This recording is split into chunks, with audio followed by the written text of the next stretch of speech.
So totally hot. He is the sexiest. I think he's got a nice body too. Coming from Purple Rain being a big mega smash, Around the World in a Day wanted the same audience, the same bigness, but The fans were not ready to let that go yet. when he formed the revolution, he knew exactly what he wanted. And it was almost a disservice to their careers to blow up to the proportion that they did, because the real world isn't like Purple Rain. I'm not afraid of a backlash because, like I say, there are people who will support my habits as I have supported theirs. We came off the fishbowl effect of Purple Rain by that point, so it was nice to come and break it all down. We played a corporate event. A listening session. He decided he wanted to present this in person and play the entire album, and for the people at the record company to sit in a room and listen to the whole album. Because I wanted this album to be listened to and judged, critiqued, listened to as a whole. It's hard to take a trip and go around the block and stop when the trip is 400 miles. Dig?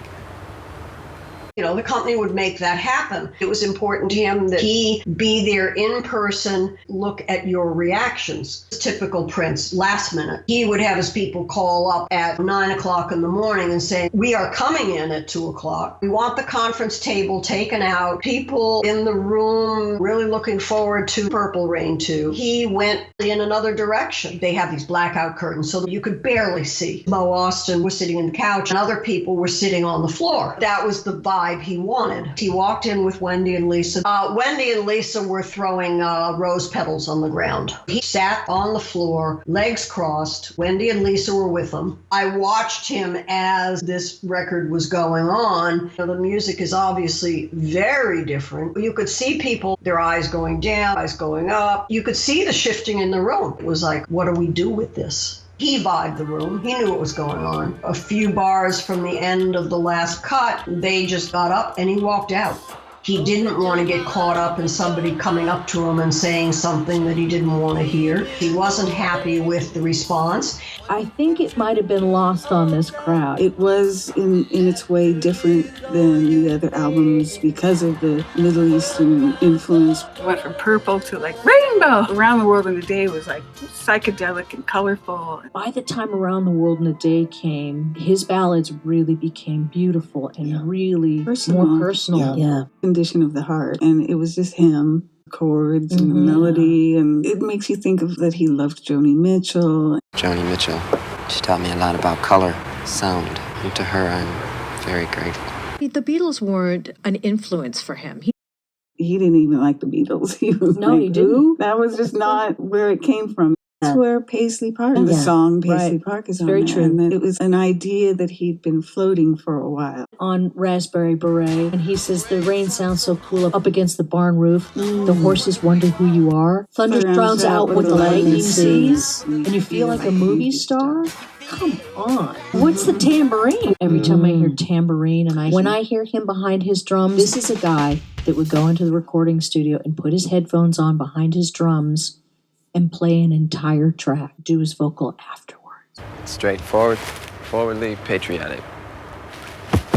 America, Jimmy Nothing never went to school. Nothing made Jimmy proud. Now Jimmy lives on a mushroom cloud. Come on. I have 2 songs on that, I think. The song was supposed to be recorded by The Revolution. He decided he wanted to do it by himself. Yeah, Ladder and Temptation. After our show, Alan Leeds said, Prince wants you to pack your bags and head to LA. Got on the private plane, and we ended up going to the last show of the Jackson Victory Tour. I'll never forget it. It was amazing. So after that Victory Tour, he goes to the studio and we recorded over Capitol Records. That was one intense session. And he plays everything, and he wanted me to just go all the way out, no structure, just play whatever you feel, play. He had me doing things like walking from the back of the room and just walk towards the mic, playing. You can hear it in the recording. Around the World in a Day, it was a huge turning point in our collaboration. He climbed the mountain, for God's sake. What was he going to do, look for a higher mountain? The entertainer part of Prince took a break. Barry called me and told me when he was taking Denise that she wasn't going to be in it. she had left. He was Willing to talk to Prince, another African-American entrepreneur. He respected him. I knew she had been out there with my family. She somehow got introduced to them. I had nothing to do with that. I'm staying out of this one. He was concerned that Prince wasn't pacing himself. I don't know what their conversation was about. I never really asked. So I don't know if Prince ever returned the call. Chick came to my room, woke me up. Got any petty cash? I need about $500. He says, don't ask. So I said, yeah, I got to go downstairs and get it out of the safe. The only people I ever knew who wanted $500 at 3 o'clock in the morning either had to pay a prostitute or buy the drugs. Okay, now it's the rock and roll business I know.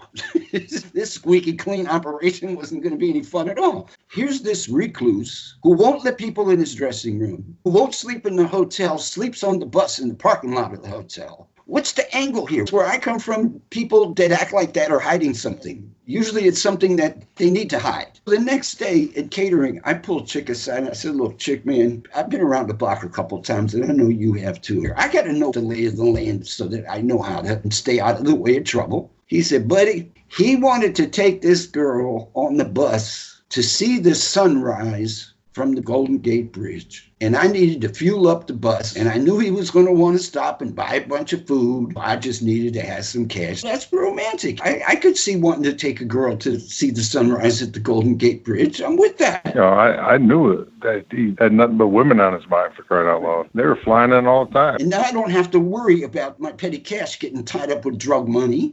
Wrong. Me and Prince lived in this big mansion and all that fame, and we'd go places and people would want to touch us. 3.5 years, I was like his father. We lived together, we traveled, gold credit card, eating steaks, but I was so lonesome. Prince is so lonesome you wouldn't believe it. I started doing drugs, had to fill up that empty void, so you end up maybe on 5, 10, 15,000. Drugs make you not care about your family, your job, nothing. I know these people. Everything they have is bought. Their friends, everything is bought. Prince is so lonely. I was lonely when I was there. Finally, I just quit him. After I left Prince, I started selling everything.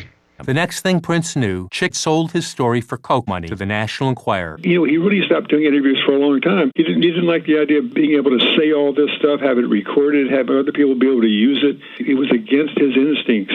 And he told me, I'll tell you a secret, Prince. Writers write for other writers. They don't write necessarily to impress. They act. So a lot of times it's more fun to be nasty. I first sort of got interested in him professionally in 1985 when I was writing for Rolling Stone magazine. Suddenly this kind of scoop fell into my lap. The Howard Hughes of rock and roll was going to talk. I flew in from New York for Rolling Stone. I mean, what could be more obnoxious than a 25-year-old Rolling Stone writer from New York? Because for 2 days, he just checked me out from afar. And then the third day is when he gave me my human being tryout. And he motioned for me to come outside, and he motioned for me to get into this 1966 T-Bird. It used to be his father's car. His relationship with his father was critical to his development, both as a person and as a musician. But it came up a lot, especially during that first meeting. And when he sort of unraveled some of the truths from the yarns from his childhood, it became clear that his relationship with his father had affected him deeply. His father, who he loved, who had been a really great musician, as Prince hoped to be. He co-wrote Computer Blue with Matt, Lisa, and I. He co-wrote The Ladder and several tunes on the new album. He's full of ideas. It'd be wonderful to put out an album on him, but he's a little bit crazier than I am. And he sat there, we just sat in the parking lot, and his head was kind of over the steering wheel, and he was whispering. I could barely hear it. And when I kind of leaned forward, I just heard him saying, I'm not doing this anymore. I'm not doing this anymore. And I suddenly realized, oh, please don't let my scoop go away. He's got to talk. His representative said, he'll talk to you, but you can't bring a tape recorder into the interview. He came up with that policy as a joke about not letting people take notes or record. So I just kept my tape recorder, my notebooks out of sight. He had restrictions after that, and I never willing to accept the restrictions. So I said, I'll pass. He liked to control things. I mean, he wasn't this control freak. He never went off the record. I never interviewed him again. He showed me the field where Paisley Park was going to be built. I was taken out to this warehouse where he rehearsed back then, before Paisley Park was built. And he was there instructing a new band he was working with. And I just kind of... He was rehearsing like The Family and Mazarati and all that. On directing the Paisley Park artists, I consult the artists first and foremost. So we went into rehearsals for that. Same thing. 8-10 hours a day for 9 months. Jerome, do that little thing that you did there. Okay, I want you to come out here. I want you to do it every show. I want you to do that little step. Teach those guys that step.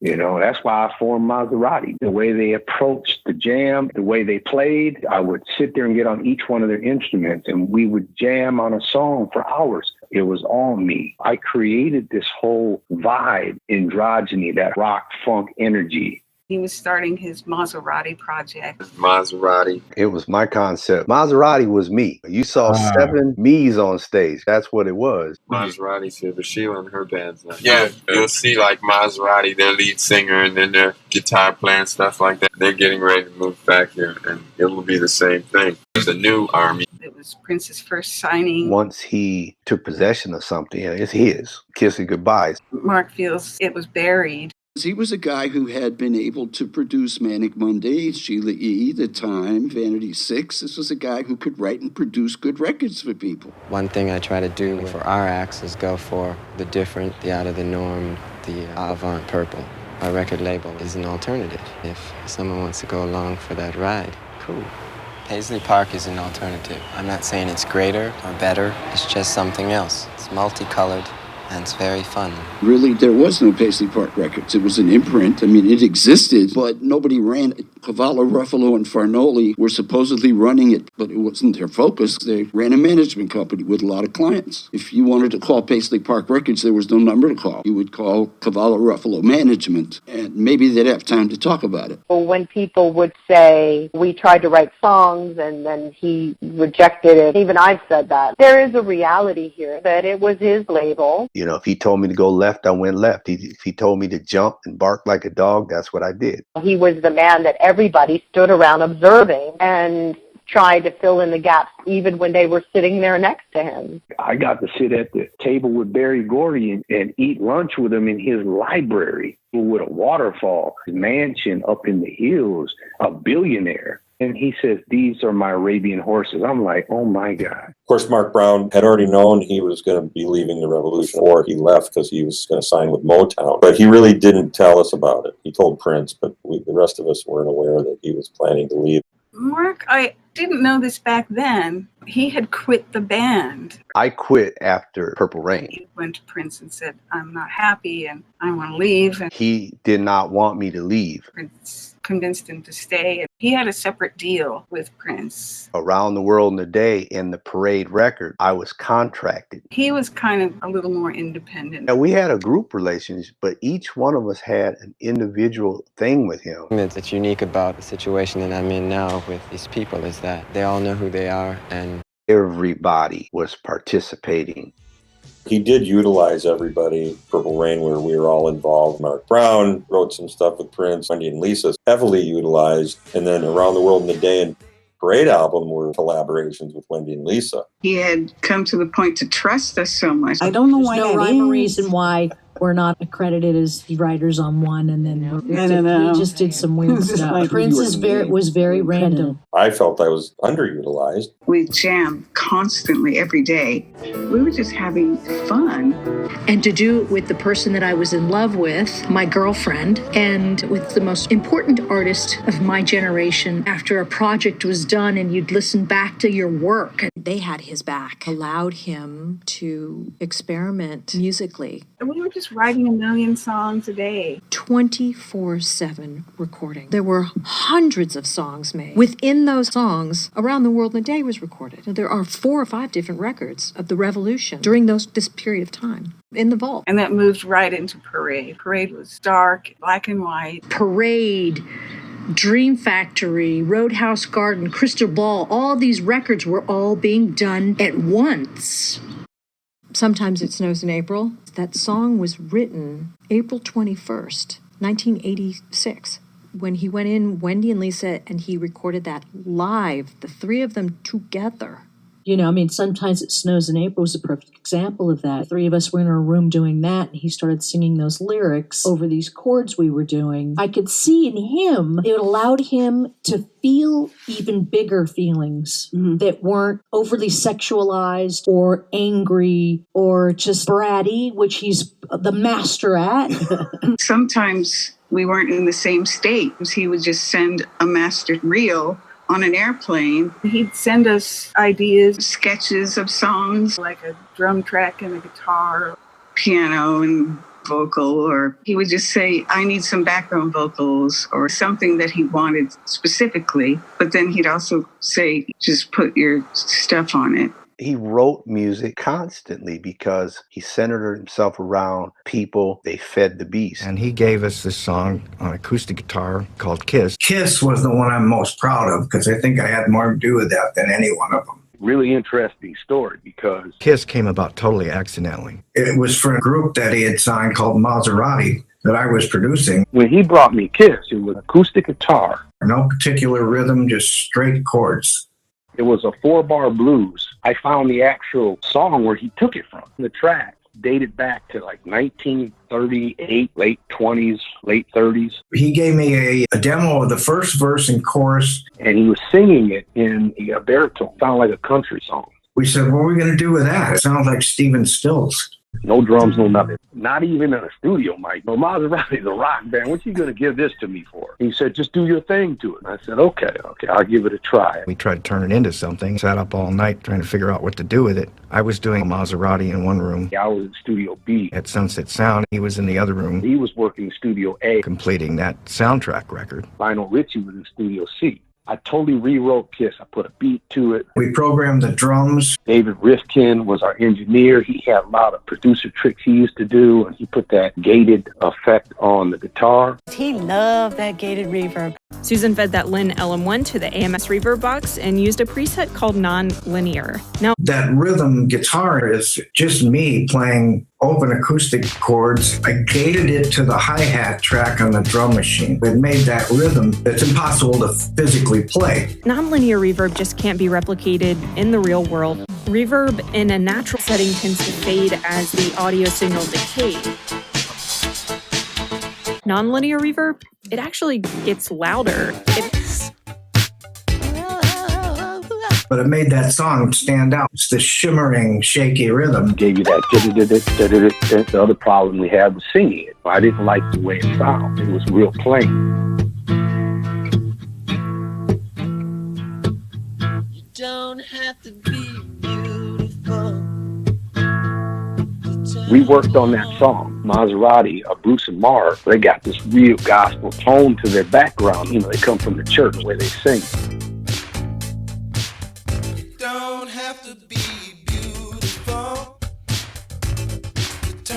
Next thing you know, Kiss was born. We finished it, he listened to it, and I could see by the look on his face what he never knew that song could become I had brought it to. He looked at me and said, are you guys going to go to dinner? I said, yeah, I'll probably be back in about 3-4 hours. Why? He said, let me do some work on it. When you come back, I'll let you hear it. I came back in 4 hours. I came back the next morning about 9:30 and I said, where's my tape? He had already come in. He had his vocals on it. So he had already put his voice on it. All new guitar. He already put his guitar on it. Kept the music and everything the same. There was a bass part on it. Took the bass out. You know, he removed a lot of the stuff that was on there. And he said, it's too good for you guys. I'm taking it back. I was speechless. And I looked at him and I was like, you did all this in 4 hours. He says, this is a song that'll be better for us. And I was like, us? Who's us? Prince and the Revolution. You're going to let me be a co-writer on your album. You know I'll take care of you, Mark. I never got a dime from Kiss. I co-wrote Kiss. This was the first song that I was going to be credited other than just an engineer. I was devastated, and he also renamed me David Z. That wasn't my name on the first 4 records. And I talked to one of the people at Warner Brothers. They said, no, it sounds like a demo. There's no bass. There's no reverb. It sounds like we did it in your basement. We're not putting that out. We don't like it. He had enough power at the time to say, you put that out first, or I'm not giving you another single. That was the straw that broke the camel's back. He was very much like that, always trying to observe, borrow what he could, not steal. If I do something that I think belongs to someone else, or I think sounds like something else, then I'll just do something else.